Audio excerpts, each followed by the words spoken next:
Before we really dive in, hello, welcome to the adventure vlog. If you like anything that you see, make sure to subscribe. There's also an option to leave a super thanks right here on this video. It's the best way to support the channel so that I continue to make these videos for your viewing pleasure. Enjoy Not Scary Farm.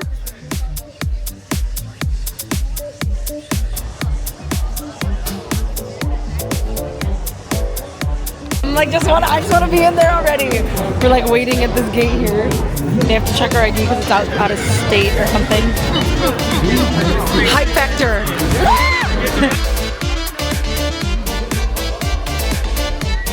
We finally made it in.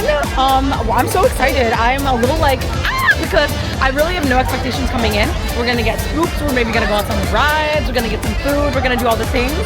And yeah, they keep comparing it to Cedar Point, but I've never been to Cedar Point, so I don't know anything. So let's go. I'm gonna download the app. You go, girl.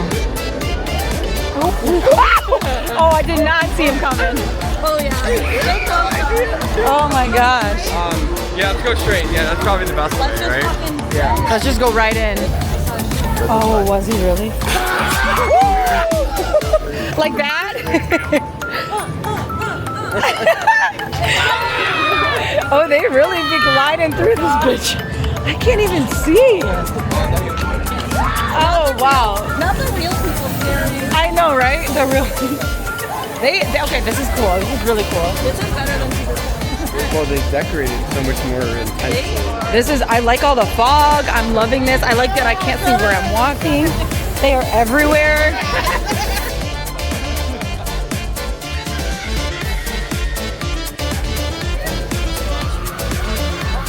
I got a pulled pork sandwich.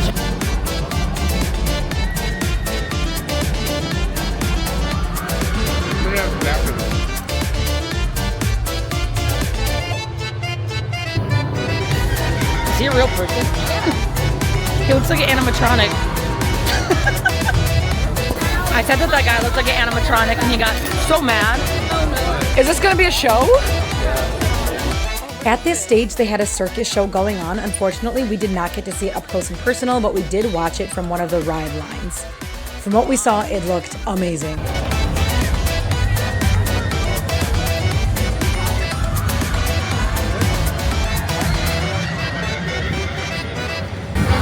There's something happening. Oh, look, a show. Walk on a show. A street. Oh my God. Stumble down memory lane. This is the. Oh, look,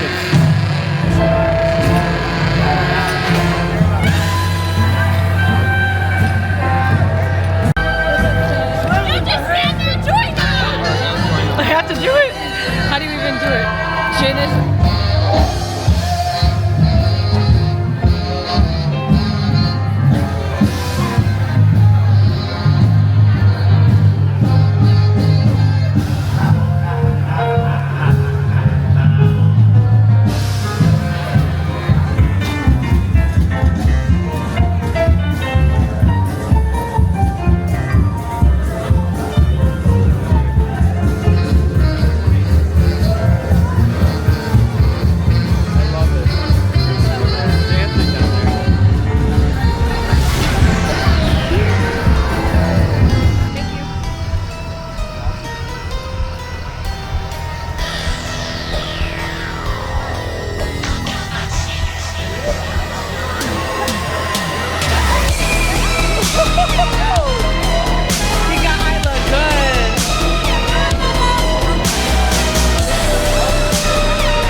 Don't push me though.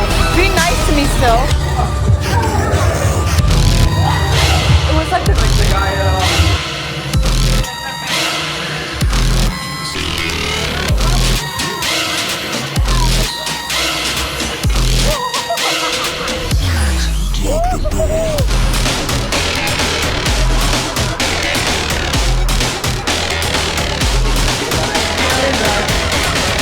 longest line so far has been probably 45 minutes to an hour for the haunts and for rides. We're actually finally going on our first ride. We've been doing a lot of haunting tonight, but it's been a lot of fun. This is the one we just went on. I wish it was more lit up so you could see it, but I was not expecting to go upside down or all around so many times. What was that one called, you guys? The Silver Bullet. That was cool. That was a fun one.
My friends are laughing at me because I totally just chickened out on this giant ass roller coaster. I have no shame. I have no shame. Definitely face your fears. That's going to be my 2 cents this time.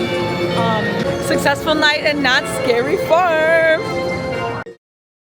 So obviously we've made it back home. It is the next day. So my friends kept comparing Knott Scary Farm to Halloweekends at Cedar Point in Ohio. I have never been to Cedar Point, so I didn't really have anything to compare it to. It's basically another like amusement park with roller coasters, and they own the Peanuts and all that other stuff, which connects everything because they're owned by the same people, Knott Scary Farm and Cedar Point. There's been some confusion in the purchasing and everything, but I guess Knott Scary Farm recently got bought out.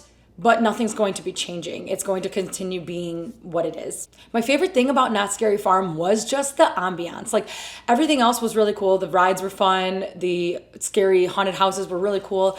But the ambiance itself is really what got me. And I feel like I'm getting older in saying this because it's like, oh, not the actual attractions that are my favorite thing, but just like the existence of being there. The fog that was everywhere. The fact that they had the haunters, the scarers all over the place. The music that they had chimed in throughout was just like all amazing. The sights, the smells, you could smell popcorn everywhere that you walked, all that sort of thing. And I really enjoyed just the ambiance. Even their storefronts, the way that their window displays were set up and everything was very intentional and spookified. And I love that. I literally felt like Halloween Town. The ambiance of Halloween time and fall is really my favorite thing about the season. And so the fact that I was able to have that experience in the farm as well was 10 out of 10. I really enjoyed that. So onto the rides. As you saw, I definitely chickened out of one of the big scary ones. And then as soon as my friends got off the ride, they said that I would have hated it. I did not feel like there was enough anything like locking you in. It's funny because I'm the one that's like, let's go jump off cliffs into the ocean with nothing, no harness or anything like that. But like a roller coaster that's man-made and like engineered to be safe and fun, I was like, nope. Not doing it. That is not enough security, I guess. But anyway, the rides were really fun. Again, you're going to be waiting in line regardless for everything, every attraction. I liked that the haunts, especially the ones that were in the back, there was not as much of a line. I think the longest we waited for one of the haunts was like 30 to 40 minutes, which I would say was doable. The park was open from 7 to 2 a.m. and we got there around like 8:30 after parking and everything, and we're there till closing at 2 a.m. But you're gonna expect to wait in line for anything, anywhere you go at an amusement park. There were Fright Lane Fast Pass things available, but they were up to $150 per person to get in fast in front of everything in the haunts and the rides. And I just felt like that wasn't worth it because the ticket to get into the park was only like $85. I'll do the whole price breakdown right here. I just felt like it wasn't going to be worth it because again, by the time we got there and got into the park was like 9 o'clock. We had to eat and all this other stuff. And so I felt like paying $150 for a fast pass would not be worth it. But at the same time, some of the lines for the attractions were really long. For example, the Accelerator, which is one of the roller coasters, it literally said 135-minute wait. And we were like, there is no way we're even getting in line or thinking about getting in line for this. It wouldn't have been worth it for us, we felt like, to spend our time that way. It was a little bit odd to me that there were 4 haunts in like the back corner of the park, but I also liked it because by the time we got over there was no wait for any of them. We literally just walked in and walked through.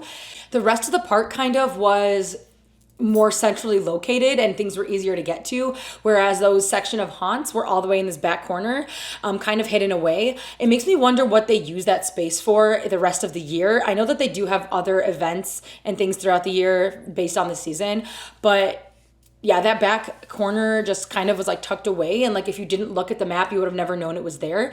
And that brings me to talk about the haunts themselves. Some of them were more scary than others. And I was more so expecting it to be like, I guess I was relating it to my past haunted house experiences. These were a lot more like walkthroughs, whereas you weren't like stuck in a room for any amount of time. It was more like you go at your own pace once they let you in and you just walk through it. That's not to say that there wasn't jump scares and scary stuff going on in every single room. There were plenty of those. I really appreciated that every like haunt had its own theme. So the first one that we went in was like a 50s hotel that was being renovated and like murderified. There was one that was like a nursing home, but it was like the nursing home for widows, but it was like taken over by black widow spiders. I believe there was 10 haunts total and we walked through 7 of them. All the actors and scarers there have a really good eye for who needs to be scared and when. They're really good with like timing, and that includes not just the ones in the haunts, but the people that are walking around and scaring throughout the park. I would definitely recommend, if you can, going the entire day and into the night. So the night was a separate ticket. Similar to how like Disney World would have a separate ticket or Universal would have a separate ticket for the nighttime scary stuff. So we felt like if we had more time, we would have seen and done a lot more of the attractions, because after being in line for 45 to 60 minutes for a given attraction, that's a lot of how you're spending your time. So we would have loved to have the entire day to, you know, do the rides and the roller coasters and things like that, and then have the night to really focus on the haunts and just being in the ambiance of the scary farm. We ended up getting a package that gave us entry as well as a meal voucher, which was nice because it guaranteed that we would eat once we'd get in there instead of starving ourselves. And it did really save money in the end. I think it was like an extra like $20 to add on, and the meal was worth like $25. Also, the food was pretty good. I got a pulled pork sandwich with a side of corn on the cob and a Sprite, and that was all included with that meal voucher. One of my tips is going to be, if you're going or planning on going, make sure you get the right ticket, because we originally bought parking for a day pass instead of the night pass, and so they wouldn't honor it because it made it look like we were using it in the daytime. It was a different pass, so just keep that in mind when you're purchasing, so that everything that you want to be included is included. If we would have done something differently, I would have liked to do a few more rides. Again, my fault for chickening out, but the roller coaster that we did do was a ton of fun. A lot of that had to do with the fact that the lines for the rides were really long, and the people that I was with only wanted level 4 and 5 of Thrill. I would have gone on literally any ride. I would have gone on the baby rides. I also want to note that some of the actors, literally there was one point in one of the haunted houses where I was like staring into this person's eyes, one of the actors, but I could not tell if this was an animatronic or a real person, because the way that they were standing or like sitting, I guess, and the way that their body was like warped, it looked like an animatronic, and that really spooked me. I was like, holy shit. So yeah, scare factor, I would say I wasn't like too scared to be there, which was good. Some of the rooms really did freak me out because they hit me in some spots that I was like, that is what I find really scary. Like one of the rooms was like the girl from The Ring, which is literally so scary to me, which I don't know why, but I've been scarred for life since I was young. So there were definitely some rooms that were scarier than others. But again, it also depends on like what it is that makes you tick. So I think that pretty much concludes this video. Thank you so much for watching. And if you haven't subscribed yet, do that. And also consider becoming a member of the channel. If you become a member of the channel, you get access to more videos, more like uncut raw footage and live streams. I always encourage you, go and get scared. Go get scared this Halloween season. Keep living large. I'll catch you on the flip.